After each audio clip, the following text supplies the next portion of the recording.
حي على الفلاح.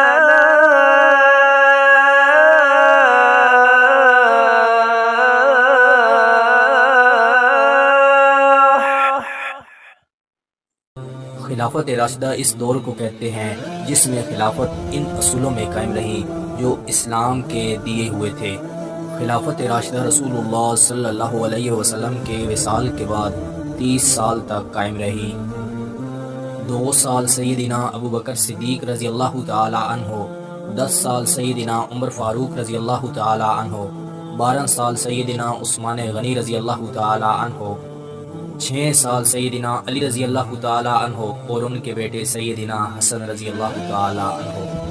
رسول اللہ صلی اللہ علیہ وسلم کے وصال کے بعد سقیفہ بنی سعدہ ایک مقام ہے جہاں انصار جمع ہو گئے اور خلافت کے بارے میں گفتگو شروع ہو گئی۔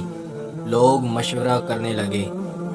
حضرت سعد بن عبادہ رضی اللہ تعالی عنہ کا باقاعدہ نام بھی دیا گیا۔ کسی نے آ کر وہ باتیں سن لی اور اس نے فوراً سیدنا عمر فاروق رضی اللہ تعالی عنہ کو بتائیں۔ اب سیدنا عمر فاروق رضی اللہ تعالی عنہ نے سیدنا ابو بکر صدیق رضی اللہ تعالی عنہ کو بتایا۔ پھر سیدنا عمر فاروق رضی اللہ تعالی عنہ، سیدنا ابو بکر صدیق رضی اللہ تعالی عنہ اور سیدنا ابو عبیدہ بن جراح رضی اللہ تعالی عنہ فوراً گئے۔ انصار والے یہ کہہ رہے تھے کہ ہم تعداد میں زیادہ ہیں، لہٰذا جانشینی کا حق تو صرف ہمارا ہے، جو اسلام کو لیڈ کرے۔ پھر سیدنا ابو بکر صدیق رضی اللہ تعالی عنہ نے ایک تقریر کی۔ پھر انصار میں سے ایک اٹھا اور اس نے کہا چلو ایسا کرتے ہیں 50-50 کر لیتے ہیں، ایک امیر آپ کی طرف سے ہوگا اور ایک امیر ہماری طرف سے ہوگا۔ سیدنا ابو بکر صدیق رضی اللہ تعالی عنہ نے فرمایا آپ کی قربانیاں بہت زیادہ ہیں، اس میں کوئی شک نہیں۔ پھر انصار کے حق میں حدیثیں بیان کی، لیکن یہ معاملہ سعادت کا ہے، قیادت کا معاملہ ہے، اور حضور صلی اللہ علیہ وسلم بول چکے ہیں کہ امام قریش میں سے ہوگا اور قریش اس بات کے لیے کبھی تیار نہیں ہوں گے۔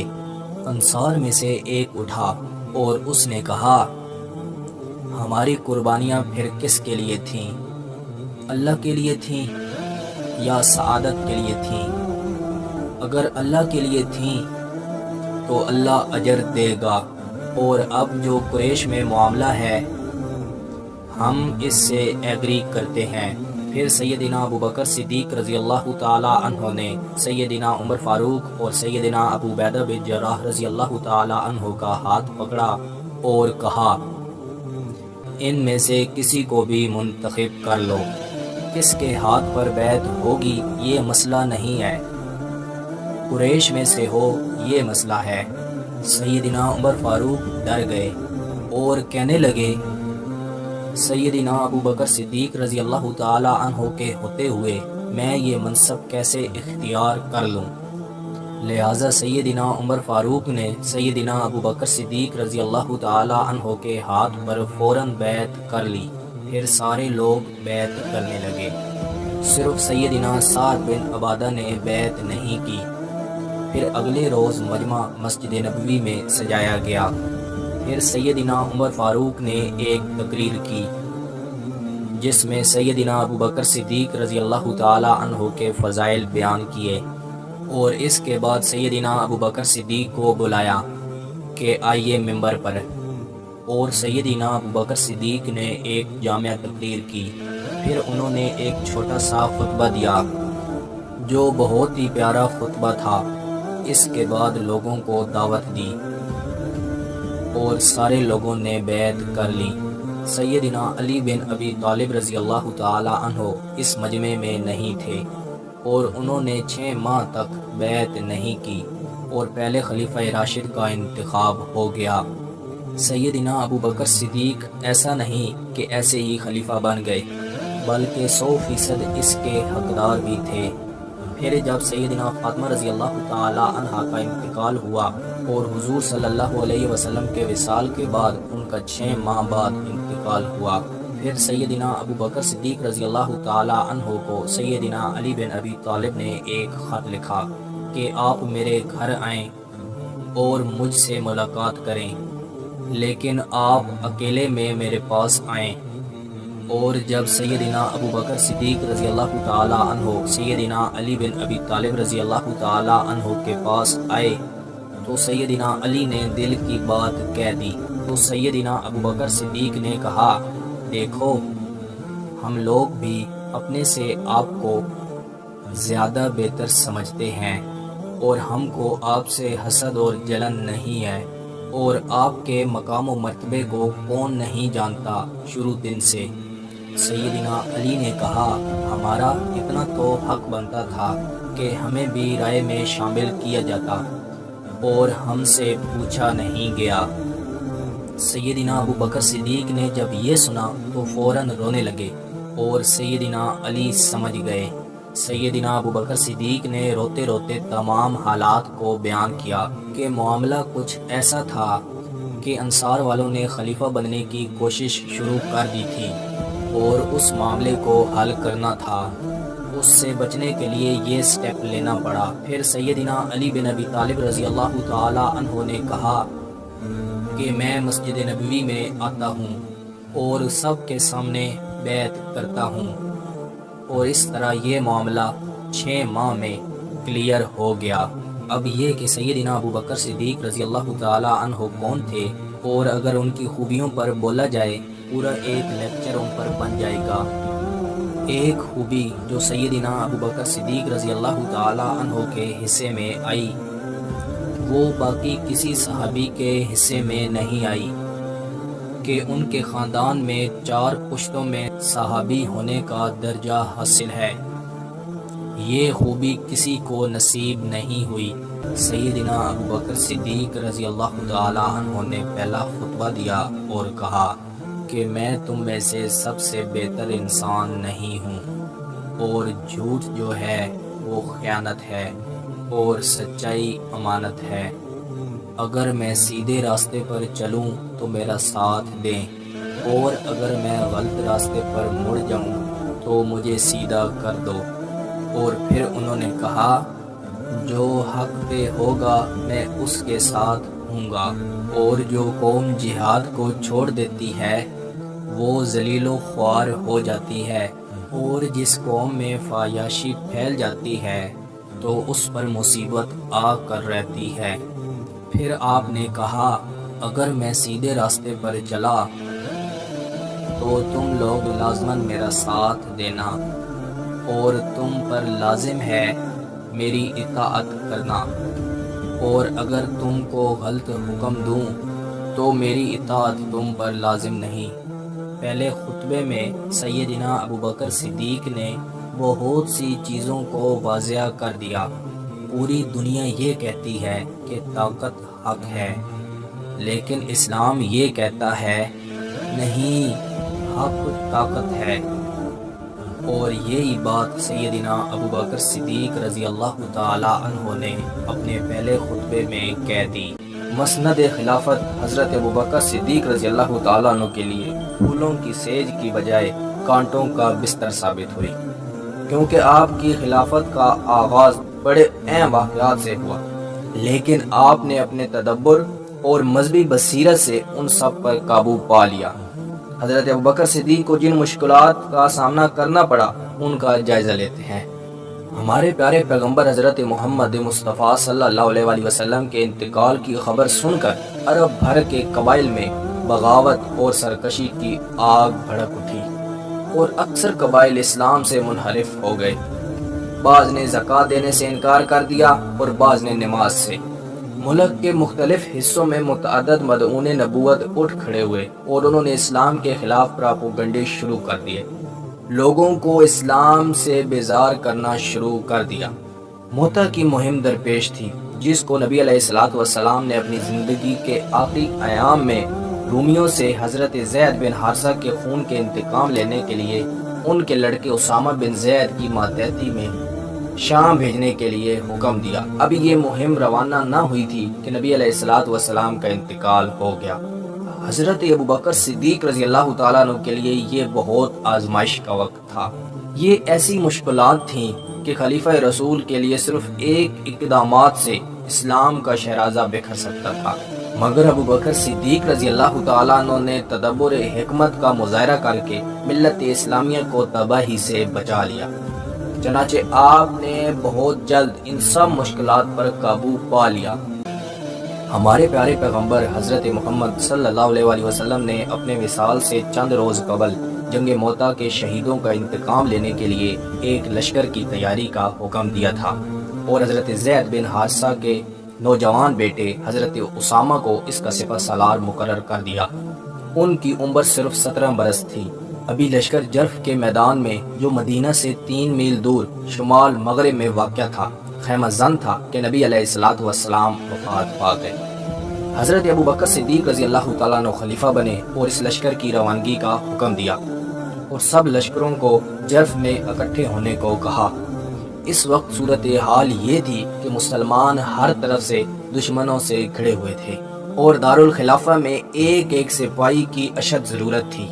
اس وجہ سے حضرت ابوبکر صدیق کو صحابہ نے مشورہ دیا کہ یہ مہم فی الحال ملتوی کر دیں، لیکن قربان جائیں حضرت ابوبکر صدیق کی استقامت پر۔ انہوں نے کیا خوب کہا، انہوں نے فرمایا، ابو قحافہ کے بیٹے کو یہ مجال نہیں کہ وہ اس لشکر کو روک سکے جس کا آقا نبی علیہ الصلوۃ والسلام نے روانگی کا حکم دے چکا ہو۔ مدینہ رہے یا مٹ جائے، خلافت رہے یا ختم ہو جائے، رسول خدا کا حکم ہر حالت میں پورا ہو کر رہے گا۔ اگر مجھے یقین ہو جائے کہ اس فوج کی روانگی کے بعد جنگل کے بھیڑیے آئیں اور مدینہ کی عورتوں اور بچوں کو اٹھا کر لے جائیں، تب بھی میں اس لشکر کو روانہ کرنے سے باز نہیں آؤں گا۔ امیر لشکر حضرت اسامہ نے حضرت عمر رضی اللہ تعالیٰ عنہ کو یہ پیغام دے کر حضرت ابوبکر صدیق رضی اللہ تعالیٰ عنہ کے پاس بھیجا کہ مجھے واپسی کی اجازت دی جائے، کیونکہ سب صحابہ کرام میرے ساتھ آ گئے ہیں۔ ایسی صورت میں اندیشہ ہے کہ اہل شرک دارالخلافہ مدینہ پر دھاوا بول دیں۔ اور بہت سے صحابہ نے حضرت عمر رضی اللہ تعالیٰ عنہ کے ذریعے یہ کلوا کر بھیجا کہ حضرت ابوبکر صدیق کو اس لشکر کو روانہ کرنا ہی ہے تو اس کا سپہ سالار کسی عمر رسیدہ اور تجربہ کار شخص کو مقرر فرما دیں، کیونکہ اسامہ رضی اللہ تعالیٰ عنہ ان کی نظر میں نہ تجربہ کار تھے۔ حضرت ابوبکر صدیق رضی اللہ تعالیٰ عنہ نے جواب دیا، قسم ہے اس ذات کی جس کے ہاتھ میں میری جان ہے، اگر مدینے میں اتنا سناٹا ہو جائے، درندے آ کر میری ٹانگیں نوچیں، تب بھی میں اس مہم کو جس کی روانگی کا حکم رسول اللہ صلی اللہ علیہ وسلم نے دیا نہیں روک سکتا۔ جب پھر امیر لشکر کی تبدیلی کے بارے میں پیغام سنا تو فرمایا، اے ابن خطاب، تم مجھے ایک ایسے شخص کو بدل دینے کے بارے میں کہتے ہو جسے خود نبی علیہ الصلوۃ والسلام نے مقرر فرمایا تھا۔ حضرت عمر یہ جواب سن کر پھر نہیں بولے، اور لشکر نے 1 ربیع الاول 11 ہجری کو کوچ کیا۔ حضرت ابوبکر صدیق رضی اللہ تعالیٰ عنہ اس دن خود جرف پہنچے اور کچھ دور تک لشکر کے ساتھ گئے۔ آپ پیدل تھے اور حضرت اسامہ سوار تھے۔ حضرت اسامہ نے عرض کیا، آپ سوار ہو جائیں ورنہ میں اتر جاؤں گا۔ اس پر جناب ابوبکر صدیق نے فرمایا، اللہ کی قسم، نہ تم اترو گے اور نہ میں سوار ہوں گا۔ اگر میں اپنے پاؤں اللہ کی راہ میں ایک گھڑی غبار آلود کر لوں تو میرا کیا نقصان ہوگا؟ غازی کے ہر قدم کے عوض 700 نیکیاں لکھی جاتی ہیں، اس کی 700 خطائیں معاف ہو جاتی ہیں، اور اس کو 700 درجات حاصل ہوتے ہیں۔ واپس ہونے لگے تو حضرت اسامہ سے فرمایا، اگر مناسب سمجھو تو عمر کو میری مدد کے لیے چھوڑ جاؤ۔ جناب اسامہ رضی اللہ تعالیٰ عنہ نے اجازت دے دی۔ اس کے بعد لشکر کو مخاطب کر کے فرمایا کہ تم کو 10 باتوں کی نصیحت کرتا ہوں، خیانت نہ کرنا، فریب نہ دینا، عہد شکنی نہ کرنا، بزدلی نہ دکھانا، کسی کی لاش کو نہ بگاڑنا، بچوں، بوڑھوں اور عورتوں کو قتل نہ کرنا، کھجوروں اور پھل لانے والے درختوں کو نہ کاٹنا، آبادیوں کو نہ اجاڑنا، بھیڑ، بکری، گائے یا اونٹ کو کھانے کی غرض کے سوا ذبح نہ کرنا۔ تم کو ایسے لوگ بھی ملیں گے جو دنیا چھوڑ کر خالصتاً عبادت کے لیے بیٹھے ملیں گے، ان کو ان کے حال پر چھوڑ دینا۔ تم ایسے لوگوں سے بھی ملو گے جو تمہارے پاس طرح طرح کے کھانے لے کر آئیں گے، جب تم اس میں سے کھاؤ تو اللہ کا نام لے کر کھانا۔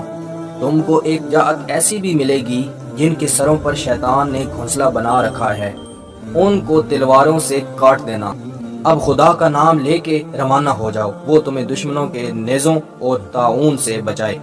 جب حضرت اسامہ رضی اللہ تعالیٰ عنہ روانہ ہونے لگے تو آپ نے انہیں ہدایت فرمائی کہ جو رسول اللہ صلی اللہ علیہ وسلم نے حکم دیا تھا ان کی خلاف ورزی نہ ہونے پائے۔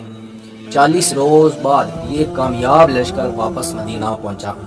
اس کے نتائج بہت پازیٹیو سامنے آئے اور باغیوں کے دلوں میں یہ بات بیٹھ گئی کہ اگر مسلمانوں میں قوت کا فقدان ہوتا تو وہ یہ مہم کیوں بھیجتے۔ اس لشکر کی کامیابی نے یہ ثابت کر دیا تھا کہ رسول اللہ صلی اللہ علیہ وسلم کا انتخاب کتنا درست تھا۔ لشکر کشی کا ایک فائدہ یہ ہوا کہ شمال کی طرف سے خطرہ ختم ہو گیا اور شام والوں نے جان لیا کہ اہل اسلام اب بھی پاور میں ہیں۔ نبی علیہ الصلوۃ والسلام کی وفات کے بعد بھی مسلمانوں کی قوت و تنظیم میں بال برابر بھی فرق نہیں آیا۔ تمام عرب خلیفہ اسلام کی شجاعت اور مسلمانوں کی بہادری سے اندر ہی اندر دب گئے۔ ہمارے پیارے پیغمبر محسن انسانیت حضرت محمد صلی اللہ علیہ وسلم کے وصال کے بعد چھوٹے چھوٹے قبائل بنو اسد، بنو زبیان، بنو غطفان، ابس قبیلے کے لوگ جو بدو تھے مرتد ہونے لگے۔ وہ کہنے لگے اسلام ہمیں پسند نہیں ہے، یہ بہت سخت ہے، بالکل ڈسپلن والی لائف ہے۔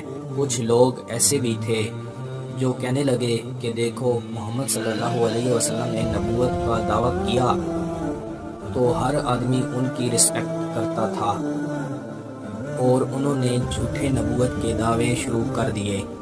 یہ زیادہ تر سردار تھے، مسیلمہ کذاب، اسود انسی، سجا بنت حارث ایک عورت تھی جس نے نبوت کا دعویٰ کیا تھا۔ ان میں سے اکثر تو رسول اللہ صلی اللہ علیہ وسلم کی زندگی میں ہی نبوت کا دعویٰ شروع کر دیا تھا، اور بعض ایسے بھی تھے جنہوں نے زکوٰۃ دینے سے صاف صاف انکار کر دیا تھا۔ سیدنا ابو بکر صدیق رضی اللہ تعالی عنہ کے سامنے اب 4 خطرات تھے۔ ایک منافقین تھے جو اب کھل کر سامنے آنے لگے، اور بعض مرتدین تھے جو اسلام کو چھوڑنے لگے، اور بعض نبوت کے جھوٹے دعوے کرنے لگے، اور بعض نے زکوٰۃ دینے سے صاف صاف انکار کر دیا۔ لشکر اسامہ ایک الگ مسئلہ تھا۔ جو مرتد ہوئے تھے اسی میں سے چند لوگ تھے جنہوں نے زکوٰۃ دینے سے صاف صاف انکار کر دیا۔ یہ لوگ جب آئے تو سیدنا ابو بکر صدیق سے کہنے لگے کہ دیکھیے ہم نے اسلام نہیں چھوڑا اور نہ ہی ہم اسلام کو چھوڑ رہے ہیں، ہم مرتد نہیں ہو رہے، ہم تو صرف زکوٰۃ نہیں دیں گے۔ سیدنا ابو بکر صدیق رضی اللہ تعالی عنہ نے کہا پھر میں خلیفہ کیسا کہ میں زکوٰۃ نہ لے پاؤں؟ ایسا نہیں ہوگا۔ زکوٰۃ اگر تم رسول اللہ صلی اللہ علیہ وسلم کے دور میں بکری دیتے تھے اور اس کے ساتھ اس کا بچہ بھی، اگر تم زکوٰۃ دیتے تھے، اور اگر تم اب صرف بکری کا بچہ دینے سے بھی انکار کرو گے تو میں آپ کے خلاف جہاد کروں گا۔ سیدنا ابو بکر صدیق نے پہلے صحابہ کرام کو کہہ دیا تھا کہ میں ان کی آنکھوں میں بغاوت دیکھ رہا ہوں، یہ لوگ پوری تیاری کے ساتھ آئے ہیں، ان کی فوجیں بھی ساتھ ہیں، دن یا رات یہ کسی وقت بھی حملہ کر سکتے ہیں اور یہ حملہ کریں گے۔ 12 میل کے فاصلے پر ان کی فوجیں تیار تھیں، اور سیدنا ابو بکر صدیق رضی اللہ تعالی عنہ کا اندازہ بالکل ٹھیک تھا۔ سیدنا ابو بکر صدیق نے کہا فوراً کہ آج تم مسجد نبوی میں رات گزارو گے، اور جو جوان صحابہ کرام تھے انہیں راستے میں بٹھا دیا۔ لڑنے کے لیے جب منکرین زکوٰۃ نے حملہ کیا، نوجوان صحابہ کرام نے لڑا، اور پھر جو مسجد نبوی میں تھے ان کی مدد کے لیے روانہ ہوئے اور لڑائی ہوئی۔ حضرت ابو بکر صدیق رضی اللہ تعالی عنہ بھی لڑے، منکرین زکوٰۃ کو ہار کا سامنا کرنا پڑا۔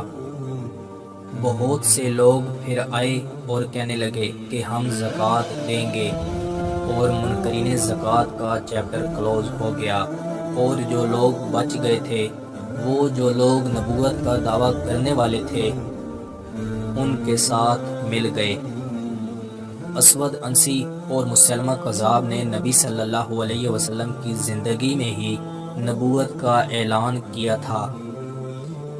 ہمارے پیارے پیغمبر محسن انسانیت حضرت محمد صلی اللہ علیہ وسلم نے ان کو جھوٹا قرار دے دیا۔ جنگ یمامہ پر ہم اس سے پہلے ویڈیو بنا چکے ہیں جو آپ ہمارے یوٹیوب چینل سے دیکھ سکتے ہیں۔ اسود انسی یمن کا تھا، قبیلہ انس کا تھا، اور آپ صلی اللہ علیہ وسلم کے زمانے میں ہی بغاوت کر دی۔ آپ صلی اللہ علیہ وسلم نے ایک فوج بھیجی اور ان کو کامیابی ملی اور اس کا چیپٹر وہیں پر کلوز ہو گیا۔ یہ آپ صلی اللہ علیہ وسلم کی زندگی کا آخری حصہ تھا۔ سیدنا ابو بکر صدیق رضی اللہ تعالی عنہ کو پہلی خوشخبری جو آئی وہ یہی تھی کہ اس کو قتل کر دیا گیا ہے۔ اب چند لوگ وہ تھے جو دین سے پھرنے لگے۔ سہیل بن عمر نے ایک زبردست تقریر کی اور اس تقریر کا کافی فائدہ ہوا۔ بنو تمیم کے لوگوں میں جھگڑا ہوا اور بالآخر صلح ہو گئی، اور یہاں سے جو بچ گئے وہ جنگ یمامہ میں شریک ہوئے، اور سیدنا ابو بکر صدیق رضی اللہ تعالی عنہ کے دور میں ہی عرب سے اسلام باہر عراق اور روم کی طرف نکلا۔ آج ہم اس ویڈیو میں سیدنا عمر فاروق رضی اللہ تعالیٰ عنہ کے مقام و مرتبے کے بارے میں معلومات حاصل کریں گے، ولادت سے شہادت تک۔ سیدنا عمر فاروق رضی اللہ تعالیٰ عنہ ہمارے پیارے پیغمبر محسن انسانیت حضرت محمد صلی اللہ علیہ وسلم سے تقریباً 13 سال چھوٹے تھے۔ جب رسول اللہ صلی اللہ علیہ وسلم نے نبوت کا اعلان کیا تو اس وقت ان کی عمر 27 برس تھی، لیکن آپ رضی اللہ تعالی عنہ 6 سال بعد ایمان لائے۔ جب آپ ایمان لائے تو اس وقت آپ کی عمر 33 برس تھی۔ ان کا تعلق قریش کے ایک خاندان بنو عدی سے تھا، اور اپنے خاندان کے یہ سردار تھے اور سفارت میں ماہر تھے۔ 40ویں مسلمان ہوئے۔ آپ سے پہلے 39 لوگ مسلمان ہو چکے تھے۔ آپ سے 3 روز پہلے حضرت حمزہ بن عبد المطلب نے اسلام قبول کیا تھا۔ جب آپ نے اسلام قبول کیا تو آپ کو حضرت حمزہ سے حوصلہ ملا اور حضرت حمزہ کو ان سے حوصلہ ملا۔ جب آپ نے اسلام قبول کیا تو آپ نے فرمایا کہ اب اسلام کی بات اوپن ہوگی، اب نماز خانہ کعبہ میں ادا ہوگی، جو ہوگا دیکھا جائے گا۔ اب ہجرت کا فیصلہ کیا۔ آپ کا ہجرت کا انداز بہت ہی نرالا تھا۔ آپ نے فرمایا، میں ہجرت کر کے مدینہ جا رہا ہوں۔ جن کو اپنے بچے یتیم کروانے ہوں، اپنی بیویوں کو بیوہ کروانا ہو، جن کو اپنے ماں باپ کو رلانا ہو، اور آ جاؤ وادی کے کنارے میرا مقابلہ کرو۔ میں جا رہا ہوں، ہمت ہے تو مجھے روک کے دکھاؤ۔ مقام ابراہیم پر آپ نے ہی نماز پڑھنے کو کہا، اور اس کے بعد قرآن مجید کی آیات نازل ہوئی اور اللہ تعالیٰ نے حکم دیا۔ جب قرآن مجید کی آیات نازل ہوئی تو سیدنا حضرت عمر بہت زیادہ خوش ہوئے۔ سیدنا عمر بہت ہی غیرت مند انسان تھے۔ پردے کے بارے میں بھی آپ نے ہی کہا۔ ازواج مطہرات کے بارے میں حضرت عمر فاروق نے ہی رائے دی، اور پھر قرآن مجید کی آیات نازل ہوئیں۔ اس موقع پر بھی حضرت عمر فاروق رضی اللہ تعالی عنہ کو بہت زیادہ خوشی ہوئی۔ جنگ بدر کے قیدیوں کے بارے میں رسول اللہ صلی اللہ علیہ وسلم نے رائے لی۔ سیدنا حضرت ابو بکر صدیق نے کہا کہ فدیہ لے کر چھوڑ دیں، اور حضرت عمر فاروق نے کہا سب کو قتل کر دیا جائے، ہر رشتہ دار دوسرے رشتہ دار کو قتل کرے۔ حضور صلی اللہ علیہ وسلم نے حضرت ابو بکر صدیق رضی اللہ تعالی عنہ کی رائے پہ عمل کیا، اور قرآن مجید کی آیات نازل ہوئیں، اور حضرت عمر فاروق رضی اللہ تعالی عنہ کی رائے کو زیادہ پسند فرمایا گیا۔ رئیس المنافقین عبداللہ بن ابی جب مرا اور یہ بندہ پوری زندگی اسلام کو نقصان پہنچاتا رہا، حضرت امی عائشہ صدیقہ رضی اللہ تعالی عنہا پہ تہمت لگانے والا بھی یہی آدمی تھا۔ پہلا نمبر اسی کا تھا۔ جب یہ دنیا سے رخصت ہوا تو اس کا بیٹا بالکل سچا مومن تھا اور ان کا نام بھی عبداللہ تھا، اور اس نے جنازے کی ریکویسٹ کی۔ آپ صلی اللہ علیہ وسلم نے فرمایا ٹھیک۔ حضرت عمر رضی اللہ تعالی عنہ اس موقع پر بھی بولے۔ حضرت عمر فاروق رضی اللہ تعالی عنہ نے قرآن کی آیات کو دلیل بنایا، اور پھر قرآن مجید کی آیات نازل ہو گئیں، اور اس موقع پر بھی حضرت عمر فاروق رضی اللہ تعالی عنہ خوش ہو گئے۔ ہمارے پیارے پیغمبر حسن انسانیت حضرت محمد صلی اللہ علیہ وسلم نے ایک موقع پر فرمایا تھا، ابو بکر اور عمر جنتی بوروں کے سردار ہیں۔ آپ صلی اللہ علیہ وسلم نے فرمایا، جب آپ کو شیطان دیکھتا تھا تو راستہ بدل لیتا تھا۔ جب جناب عمر فاروق رضی اللہ تعالیٰ عنہ کے بچنے کی کوئی امید نہ رہی تو آپ نے اپنے فرزند جناب عبداللہ رضی اللہ تعالیٰ عنہ کو حضرت عائشہ رضی اللہ تعالیٰ عنہ کے پاس حجرہ نبوی میں حضور کریم اور ابو بکر صدیق رضی اللہ تعالیٰ عنہ کے پہلو میں دفن ہونے کی اجازت حاصل کرنے کے لیے بھیجا۔ جب حضرت عبداللہ بن عمر رضی اللہ تعالیٰ عنہ حضرت امی عائشہ کے پاس آئے تو وہ بیٹھی رو رہی تھیں۔ حضرت عبداللہ رضی اللہ تعالیٰ عنہ نے بتایا تو حضرت عائشہ صدیقہ نے فرمایا، یہ جگہ میں نے اپنے لیے محفوظ رکھی تھی، لیکن آج میں عمر کو اپنے پہ ترجیح دوں گی۔ جناب عبداللہ نے واپس جا کر حضرت عمر رضی اللہ تعالیٰ عنہ کو بتایا کہ امی عائشہ صدیقہ رضی اللہ تعالیٰ عنہ نے اجازت دے دی ہے۔ جناب عمر فاروق نے کہا، الحمدللہ، یہ میری بڑی آرزو تھی۔ بعد میں فرمایا کہ میرے مرنے کے بعد جنازہ اٹھا کر لے جانا اور سیدہ عائشہ کے دروازے پر کھڑے ہو کر سلام کہنا اور عرض کرنا کہ عمر داخلے کی اجازت چاہتا ہے، وہ اجازت دیں تو بہتر، ورنہ مسلمانوں کے عام قبرستان میں دفن کر دینا۔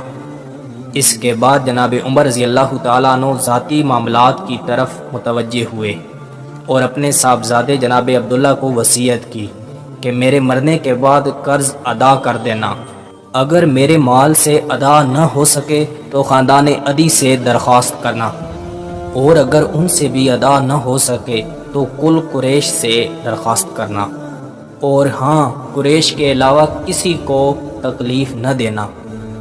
اور جناب عمر نے اپنے بیٹے کو فرمایا، مجھے اوسط درجے کا کفن دینا، کیونکہ اللہ کے نزدیک مجھ میں کوئی بھلائی ہوگی تو وہ مجھے اچھے لباس میں بدل دے گا، اور اگر اس کے برعکس ہوا تو وہ مجھ سے چھین لے گا، اور وہ بہت تیزی سے چھین لے گا۔ میری قبر بھی معمولی ہونی چاہیے، اور خیال کرنا عورتیں میرے جنازے کے ساتھ نہ چلیں، اور میری تعریف میں وہ باتیں نہ کہی جائیں جو مجھ میں نہیں ہیں، اس لیے کہ اللہ مجھے زیادہ جانتا ہے۔ جب تم میرا جنازہ لے کر نکلو گے تو تیز تیز قدم چلنا، کیونکہ اگر مجھ میں اللہ کے نزدیک کوئی بھلائی ہے تو تم مجھے اس جگہ جلدی پہنچاؤ جو میرے لیے زیادہ بہتر ہے۔ آپ رضی اللہ تعالیٰ عنہ کی نماز جنازہ حضرت صہیب رومی رضی اللہ تعالیٰ عنہ نے پڑھائی، اور حضرت عبداللہ بن عمر رضی اللہ تعالیٰ عنہ، حضرت علی رضی اللہ تعالیٰ عنہ، حضرت عثمان رضی اللہ تعالیٰ عنہ، حضرت عبد الرحمن بن عوف رضی اللہ تعالیٰ عنہ، سعد بن ابی وقاص رضی اللہ تعالیٰ عنہ، حضرت زبیر بن العوام رضی اللہ تعالیٰ عنہ نے آپ کو قبر میں اتارا۔ وفات کے وقت آپ رضی اللہ تعالیٰ عنہ کی عمر مبارک 63 برس سے کچھ زائد تھی، اور مدت خلافت 10 سال 6 مہینے اور 4 دن تھے۔ حضرت عثمان قریش کی ایک اہم شاخ بنو امیہ سے تعلق رکھتے تھے۔ عام الفیل کے 6 برس پیدا ہوئے، گویا وہ ہمارے پیارے پیغمبر علیہ الصلوۃ والسلام سے 6 سال چھوٹے تھے۔ ان کے والد کا نام عفان تھا، جو قریش کے ایک مالدار تاجر تھے۔ جب بنو امیہ کا قافلہ تجارت کے لیے شام جاتا تو حضرت عثمان کے والد عفان کا مال الگ ہوتا، سب سے زیادہ سامان عفان کا ہوتا۔ ایسے ہی ایک تجارتی سفر کے دوران عفان کا انتقال ہو گیا۔ انہوں نے اپنے اکلوتے بیٹے حضرت عثمان رضی اللہ تعالیٰ عنہ کے لیے کثیر رقم اور وراثت چھوڑ دی۔ حضرت عثمان رضی اللہ تعالیٰ عنہ نہایت نیک سیرت انسان تھے۔ خاندان بنو امیہ بنو ہاشم کی طرح قریش کا اہم ترین خاندان تھا۔ حضرت عثمان کا قبول اسلام۔ حضرت عثمان رضی اللہ تعالیٰ عنہ حضرت ابوبکر صدیق کے دوستوں میں سے تھے۔ انہی کی ترغیب سے آپ نے اسلام قبول کیا۔ آپ سب سے پہلے اسلام قبول کرنے والوں میں سے تھے۔ حضرت ابو عبیدہ اور حضرت عبد الرحمن بن عوف رضی اللہ تعالیٰ عنہ سے ایک روز پہلے اور حضرت علی اور حضرت خدیجہ رضی اللہ تعالیٰ عنہ سے ایک روز بعد آپ نے اسلام قبول کیا۔ حضرت عثمان کا چچا حکم بن عاص آپ کو بے حد ستاتا تھا اور کہا جاتا ہے کہ اس نے حضرت عثمان رضی اللہ تعالیٰ عنہ کو قید میں ڈال دیا، ہاتھ پاؤں باندھ دیے اور کہا کہ جب تک تم اپنے پرانے دین پر نہیں آتے تم ایسے ہی رہو گے۔ حضرت عثمان نے جواب دیا، اللہ کی قسم میں کبھی دین اسلام کو ترک نہیں کروں گا۔ ذوالنورین رسول اللہ صلی اللہ علیہ وسلم نے اپنی بیٹی حضرت رقیہ کا نکاح ابو لہب کے بیٹے عتبہ سے کیا تھا، مگر جب نزول وحی کا آغاز ہوا ابو لہب اسلام کا بدترین دشمن نکلا۔ جب قرآن مجید میں سورۃ تبت یدا ابی لہب نازل ہوئی تو ابو لہب نے اپنے بیٹے پر دباؤ ڈال کر حضرت رقیہ کو طلاق دلوا دی۔ حضرت عثمان رضی اللہ تعالیٰ عنہ نے حضور صلی اللہ علیہ وسلم سے درخواست کی۔ ہمارے پیارے پیغمبر علیہ الصلوۃ والسلام نے آپ رضی اللہ تعالیٰ عنہ کا نکاح حضرت عثمان سے کر دیا۔ حضرت رقیہ رضی اللہ تعالیٰ عنہ نے نہایت خوشگوار زندگی گزاری۔ حضرت رقیہ کے ہاں صرف ایک بیٹا پیدا ہوا جس کا نام عبداللہ رکھا گیا۔ غزوہ بدر کے موقع پر وہ بیمار تھی، اس لیے ہمارے پیغمبر علیہ الصلوۃ والسلام نے حضرت عثمان اور حضرت اسامہ بن زید کو ان کے پاس چھوڑ دیا، اور جب پہلا مسلمان فتح کی خبر لے کر مدینہ لوٹا تھا تو اس وقت آپ رضی اللہ تعالیٰ عنہ کی تدفین ہو رہی تھی، اور ان کے صاحبزادے حضرت عبداللہ کی عمر نے بھی وفا نہ کی اور صرف 2 سال کی عمر میں ان کا بھی انتقال ہو گیا۔ حضرت عثمان اداس رہتے تھے تو رسول اللہ صلی اللہ علیہ وسلم نے ان سے ان کی اداسی کا سبب پوچھا۔ آپ رضی اللہ تعالیٰ عنہ نے فرمایا، میرے ماں باپ آپ پر فدا ہوں یا رسول اللہ۔ کسی پر ایسا صدمہ بھی گزرا ہے؟ لڑکی رسول اللہ صلی اللہ علیہ وسلم کی انتقال کر گئی اور قیامت تک میرا اور آپ کا رشتہ دامادی ختم ہو گیا۔ رسول اللہ صلی اللہ علیہ وسلم نے فرمایا، عثمان تم یہ کہہ رہے ہو؟ جبریل نے مجھے حکم دیا ہے کہ میں اس کی بہن یعنی کہ حضرت ام کلثوم کا نکاح آپ سے کروں۔ نبی علیہ الصلوۃ والسلام نے اپنی دوسری بیٹی حضرت ام کلثوم کا نکاح بھی حضرت عثمان کے ساتھ کر دیا، اور جب حضرت ام کلثوم کا انتقال ہو گیا تو آپ صلی اللہ علیہ وسلم نے فرمایا، اگر میری اور لڑکی ہوتی تو میں اس کا بھی نکاح حضرت عثمان سے کرتا۔ اسی وجہ سے آپ رضی اللہ تعالیٰ عنہ کو ذوالنورین کہا جاتا ہے۔ بحر روما کی خریداری۔ مدینہ میں میٹھے پانی کا صرف ایک ہی کنواں تھا جس کا مالک ایک یہودی تھا، وہ مسلمانوں سے زیادہ قیمت وصول کرتا تھا۔ نبی علیہ الصلوۃ والسلام کے ارشاد کے مطابق آپ نے وہ کنواں خرید کر مسلمانوں کے لیے وقف کر دیا تھا، اور آپ رضی اللہ تعالیٰ عنہ نے اس پر اپنی مالکیت کا کبھی دعویٰ نہ کیا۔ غزوہ بدر میں حضرت عثمان شریک نہ ہو سکے کیونکہ حضرت رقیہ رضی اللہ تعالیٰ عنہ بیمار تھی۔ باقی تمام جنگوں میں وہ رسول اللہ صلی اللہ علیہ وسلم کے ساتھ لڑتے رہے۔ غزوہ خندق میں بھی آپ نے شرکت کی تھی۔ صلح حدیبیہ کے موقع پر نبی علیہ الصلوۃ والسلام نے حضرت عثمان کو ہی سفیر بنا کر روانہ کیا تھا۔ حضرت عثمان رضی اللہ تعالیٰ عنہ کو نبی صلی اللہ علیہ وسلم کے بغیر طواف کی اجازت مل گئی، مگر انہوں نے نبی صلی اللہ علیہ وسلم کے بغیر طواف کرنے سے صاف انکار کر دیا۔ پھر حضرت عثمان کو مکہ میں ہی روک لیا گیا۔ آپ صلی اللہ علیہ وسلم نے انتقام لینے کے لیے بیعت رضوان کی، جس میں نبی علیہ الصلوۃ والسلام نے اپنے دائیں ہاتھ کو حضرت عثمان کا ہاتھ قرار دیا تھا۔ 9 ہجری میں جب قیصر روم کے خلاف مسلمانوں نے ٹکر لینی تھی، نبی علیہ الصلوۃ والسلام نے شام کی طرف لشکر کشی کا فیصلہ کیا۔ آپ نے 10,000 سے زائد فوج کی جمع ضروریات، اسلحہ اور سامان، 1000 اونٹ، 70 گھوڑے اور 1000 دینار نقد نبی علیہ الصلوۃ والسلام کی خدمت میں پیش کیے۔ اس موقع پر نبی علیہ الصلوۃ والسلام نے فرمایا تھا، آج کے بعد عثمان کا کوئی عمل اس کو نقصان نہیں پہنچائے گا۔ جناب عمر فاروق رضی اللہ تعالیٰ عنہ نے سفر آخرت کے وقت لوگوں کے اصرار سے منصب خلافت کے لیے عشرہ مبشرہ میں سے 6 اصحاب جناب علی المرتضیٰ رضی اللہ تعالیٰ عنہ، جناب عثمان رضی اللہ تعالیٰ عنہ، جناب زبیر بن عوام رضی اللہ تعالیٰ عنہ، جناب عبد الرحمن بن عوف رضی اللہ تعالیٰ عنہ، جناب سعد بن ابی وقاص رضی اللہ تعالیٰ عنہ، جناب طلحہ بن عبید اللہ رضی اللہ تعالیٰ عنہ کی مجلس شورا نامزد کر دی کہ ان میں سے کسی ایک کو خلیفہ منتخب کر لیا جائے، اور یہ بھی کہا کہ میری وفات کے 3 روز کے اندر اندر باہمی مشاورت سے یہ انتخاب کا فیصلہ ہو جانا چاہیے۔ حضرت طلحہ ان دنوں مدینہ میں نہیں تھے۔ انہوں نے فرمایا کہ اگر وہ ان ایام میں آ جائیں تو انہیں شریک مشاورت کر لینا، ورنہ ان کے بغیر ہی یہ فیصلہ ہو جانا چاہیے۔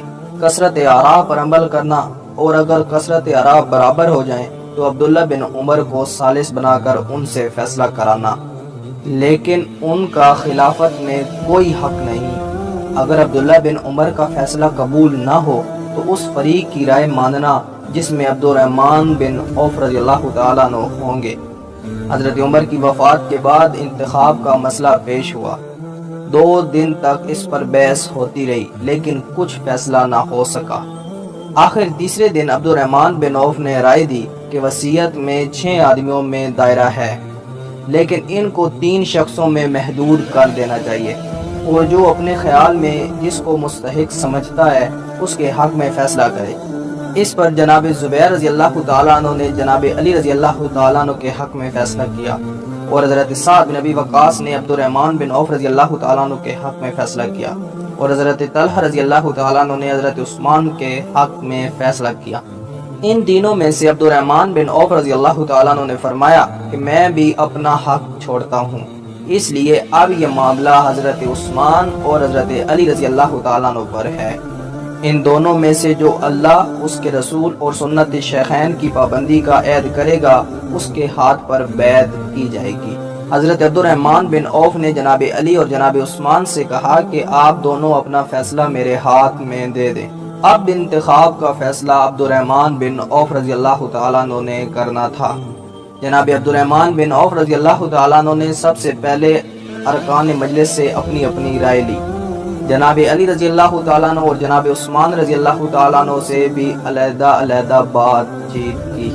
3 روز تک عوام الناس سے بھی رائے لیتے رہے، دروازوں پر جا کر پردہ نشین عورتوں سے بھی پوچھا، مدینہ سے باہر آئے ہوئے لوگوں سے بھی پوچھا۔ غور و فکر کے بعد جناب عبد الرحمن بن عوف نے مسجد نبوی میں حضرت عثمان کے حق میں فیصلہ دے دیا۔ کوئی مخالف صدا نہ اٹھی۔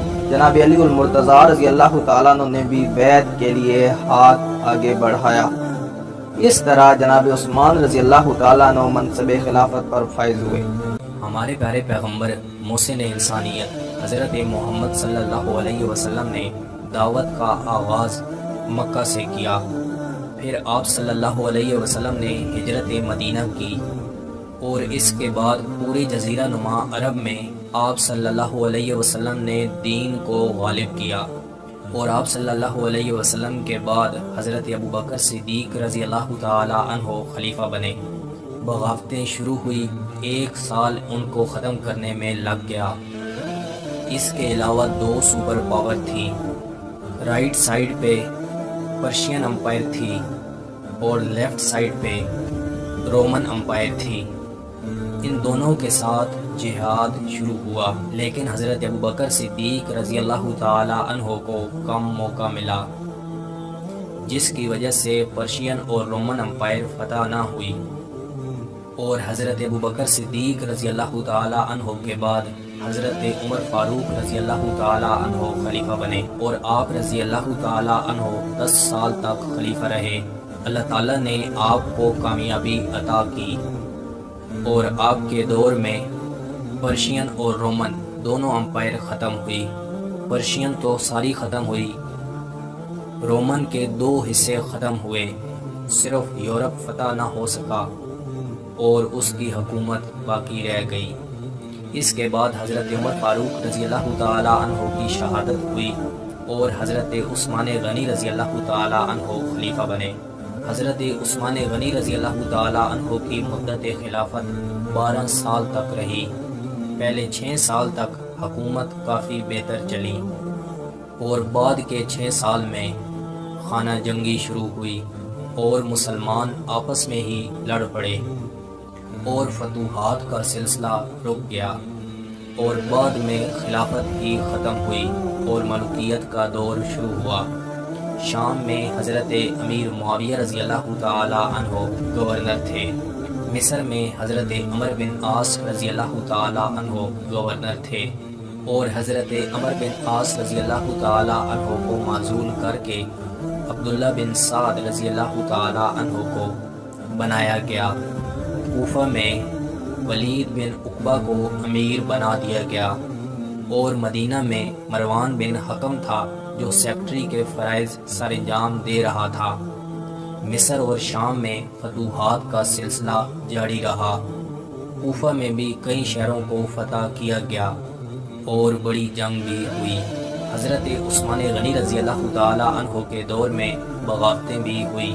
حضرت عثمان غنی رضی اللہ تعالی عنہ نے ان پر قابو پایا اور ان جنگوں میں حضرت حسن رضی اللہ تعالی عنہ اور حضرت حسین رضی اللہ تعالی عنہ کا نمایاں کردار تھا۔ ان کے علاوہ عبداللہ بن عمر رضی اللہ تعالی عنہ، عبد الرحمن بن ابی بکر رضی اللہ تعالی عنہ، عبداللہ بن جعفر رضی اللہ تعالی عنہ، مصر کے ایک علاقے کو فتح کرنے میں ان سب کا نمایاں کردار تھا۔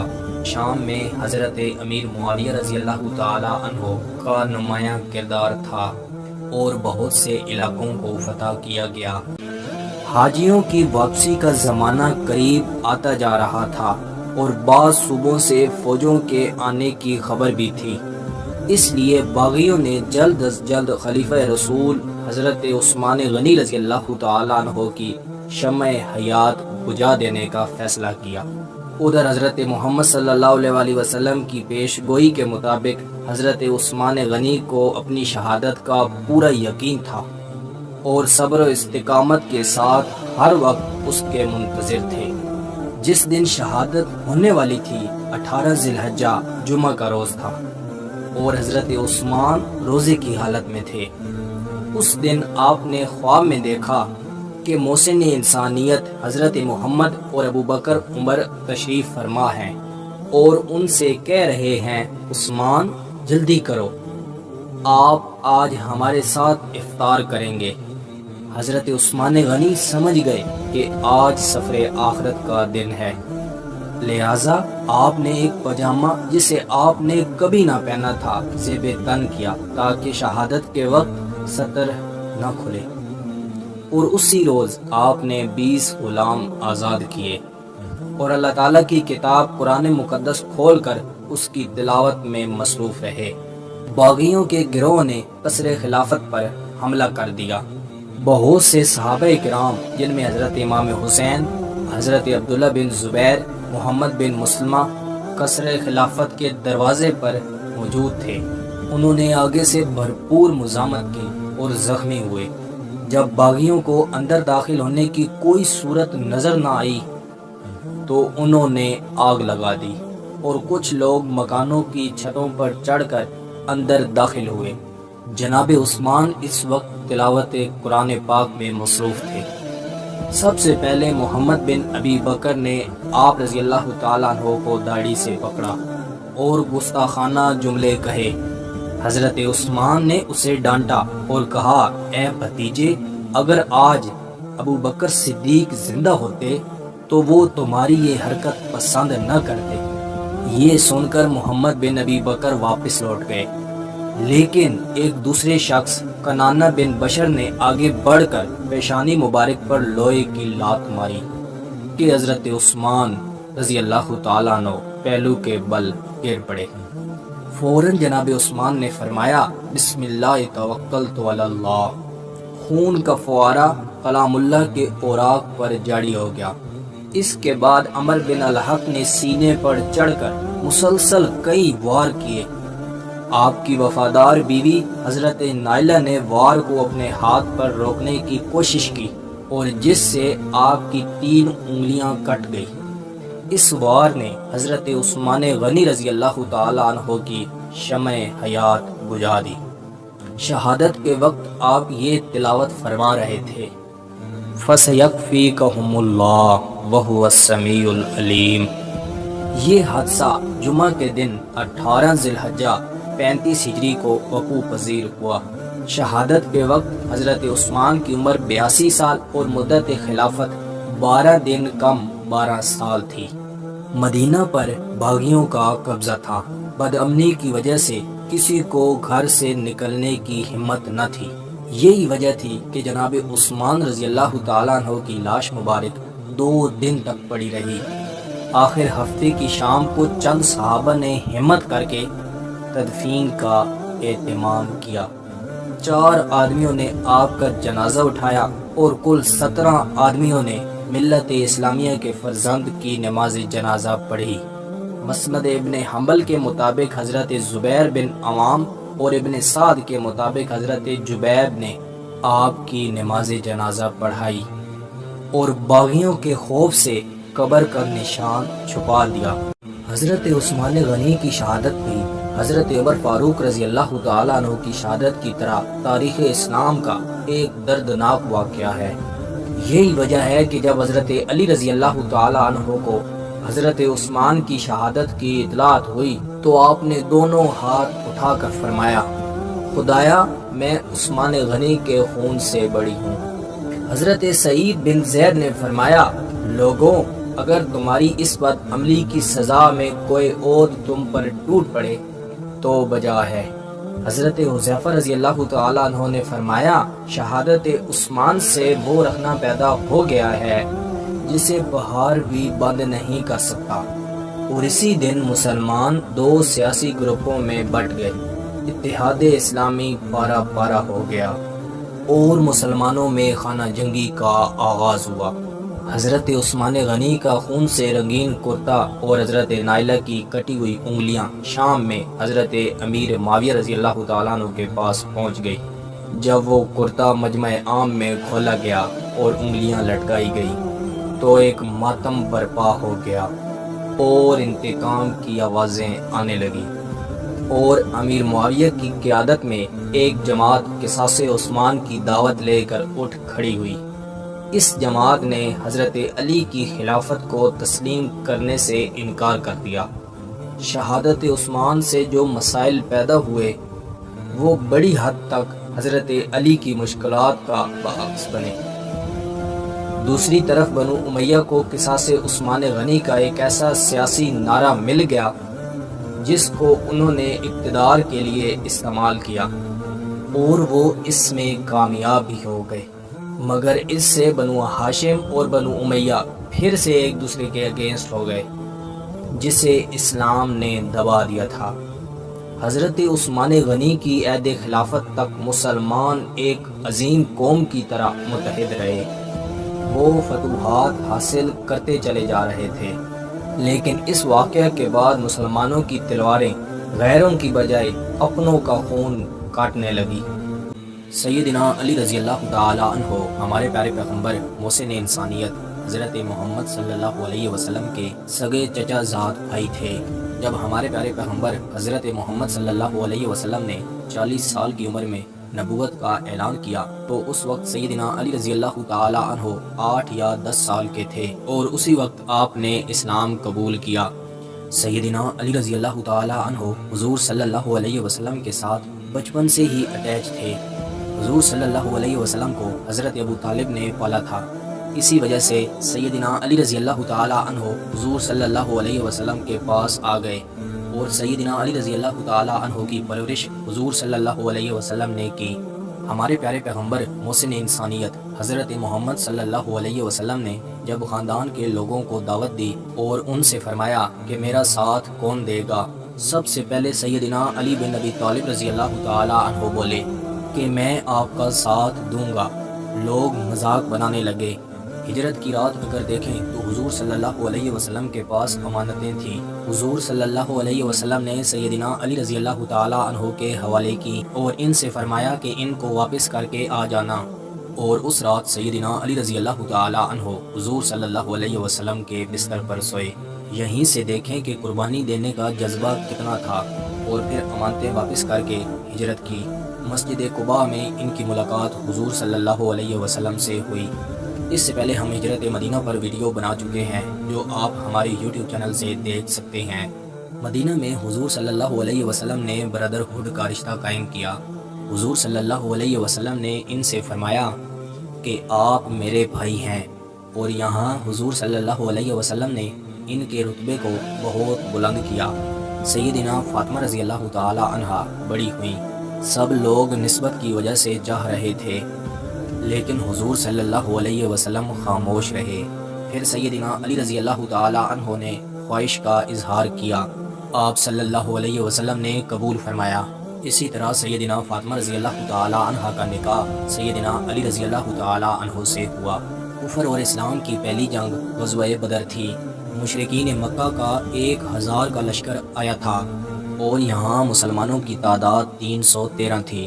جب مقابلہ ہوا تو مشرکین مکہ نے دور سے کہا کہ ہمارے مقابلے میں مہاجرین کو بھیجیں۔ اس واقعہ کو ہم غزوہ بدر والی ویڈیو میں جان چکے ہیں جو آپ ہمارے یوٹیوب چینل سے دیکھ سکتے ہیں۔ مزید یہ کہ سیدنا علی رضی اللہ تعالی عنہ نے ولید کو واصل جہنم کیا اور بعد میں ابو عبیدہ رضی اللہ تعالی عنہ کے مقابلے میں آنے والے کو بھی جہنم واصل کیا، اور سیدنا ابو عبیدہ رضی اللہ تعالی عنہ کو بچا کر لشکر میں لے آئے۔ جنگ بدر میں ان کا نمایاں کردار تھا۔ اس جنگ میں 24 سردار حضرت علی رضی اللہ تعالی عنہ نے مارے تھے۔ اس کے بعد بنو نذیر کے خلاف حضور صلی اللہ علیہ وسلم نے فوج روانہ کی اور اس کا جھنڈا بھی سیدنا علی رضی اللہ تعالی عنہ کے سپرد کیا۔ غزوہ احد میں بھی آپ کا نمایاں کردار تھا۔ حضور صلی اللہ علیہ وسلم کے ساتھ ڈٹے رہے۔ اس کے بعد 5 ہجری میں خندق کا معاملہ آیا۔ 12,000 کا لشکر سامنے تھا۔ خندق کی وجہ سے جنگ سے بچا گیا، لیکن اس جنگ میں بھی سیدنا علی رضی اللہ تعالی عنہ نے ایک کارنامہ سر انجام دیا۔ ایک بہت بڑا پہلوان اور بہادر انسان تھا جس کا نام عمر بن عبد الود تھا۔ اس سے لڑنے کی کوئی ہمت نہیں کرتا تھا۔ اس نے خندق کو پار کیا اور مسلمانوں کے ایریا میں آ گیا، اور اس نے بولا کوئی ہے جو مجھ سے مقابلہ کرے؟ سیدنا علی رضی اللہ تعالی عنہ بولے کہ میں آتا ہوں۔ وہ کہنے لگا جاؤ، میں تم کو مارنا نہیں چاہتا ہوں۔ سیدنا علی رضی اللہ تعالی عنہ بولے کہ میں تم کو مارنا چاہتا ہوں۔ سیدنا علی رضی اللہ تعالی عنہ نے اسے 3 آپشن دیے، یا واپس چلے جاؤ، یا اسلام قبول کر لو، یا پھر مجھ سے مقابلہ کرو۔ وہ ہنسنے لگا اور کہنے لگا کہ میں نہیں جانتا تھا کہ عرب میں کوئی نوجوان ہے جو مجھ سے مقابلہ کرے، اور فائٹ ہوئی۔ سیدنا علی رضی اللہ تعالی عنہ نے اسے ایک ہی وار میں واصل جہنم کیا۔ اس کے بعد 6 ہجری میں صلح حدیبیہ کا معاملہ آیا۔ صلح حدیبیہ پر حضور صلی اللہ علیہ وسلم کے ساتھ تھے۔ بیعت رضوان میں بھی آپ شامل ہوئے۔ خاص بات یہ ہے کہ جب معاہدہ لکھنے لگے تو مشرکین مکہ نے اعتراض کیا کہ محمد رسول اللہ صلی اللہ علیہ وسلم کو مٹائیے اور محمد بن عبداللہ لکھیے۔ سیدنا علی رضی اللہ تعالی عنہ نے صاف صاف انکار کر دیا اور فرمایا کہ میں یہ کیسے مٹا سکتا ہوں۔ پھر ہمارے پیارے پیغمبر محسن انسانیت حضرت محمد صلی اللہ علیہ وسلم نے خود مٹایا۔ صلح حدیبیہ پر ہم ایک الگ سے ویڈیو بنا چکے ہیں جو آپ ہمارے یوٹیوب چینل سے دیکھ سکتے ہیں۔ پھر 7 ہجری میں غزوہ خیبر ہوا۔ سیدنا علی رضی اللہ تعالی عنہ کی آنکھوں کا مسئلہ تھا، آنکھیں خراب تھی۔ حضور صلی اللہ علیہ وسلم نے اپنا لعاب دہن ڈالا۔ اس سے پہلے ہم غزوہ خیبر پر ویڈیو بنا چکے ہیں جو آپ ہمارے یوٹیوب چینل سے دیکھ سکتے ہیں۔ مزید یہ کہ ہمارے پیارے پیغمبر حضرت محمد صلی اللہ علیہ وسلم نے فرمایا کل میں اس شخص کو علم دوں گا جس کے ہاتھ سے فتح ہونی ہے، اور وہ شخص اللہ اور اس کے رسول سے محبت کرتا ہے اور اللہ اور اس کا رسول اس سے محبت کرتا ہے۔ اگلے دن حضور صلی اللہ علیہ وسلم نے حضرت علی رضی اللہ تعالی عنہ کو دیا۔ سیدنا علی رضی اللہ تعالی عنہ نے ایک ہی وار میں مرحب کو واصل جہنم کیا۔ خیبر کے بعد مسلمان فتح مکہ کی تیاریاں کرنے لگے، اور فتح مکہ کے موقع پر بھی سیدنا علی رضی اللہ تعالی عنہ کا نمایاں کردار تھا۔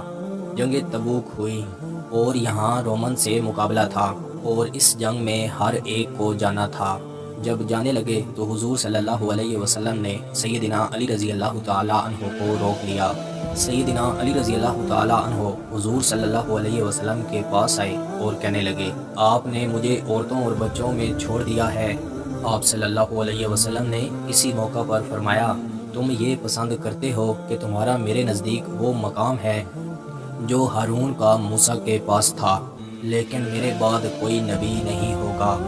خطبہ حجۃ الوداع میں بھی حضور صلی اللہ علیہ وسلم کے ساتھ تھے، اور واپسی پر حضور صلی اللہ علیہ وسلم نے انہی کے بارے میں فرمایا تھا۔ خم کے مقام پر سیدنا علی رضی اللہ تعالیٰ عنہ کا ہاتھ پکڑا اور فرمایا، جان لو کہ جس کا مولا میں ہوں تو اب اس کا مولا علی ہوگا۔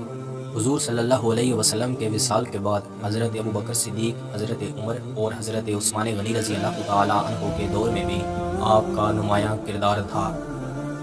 میں امید کرتا ہوں کہ آپ کو یہ ویڈیو پسند آئی ہوگی۔ مزید ایسی ویڈیو دیکھنے کے لیے ہماری یوٹیوب چینل کا وزٹ کریں، دوستوں کے ساتھ شیئر کریں، کومنٹس میں اپنی رائے کا اظہار ضرور دیں۔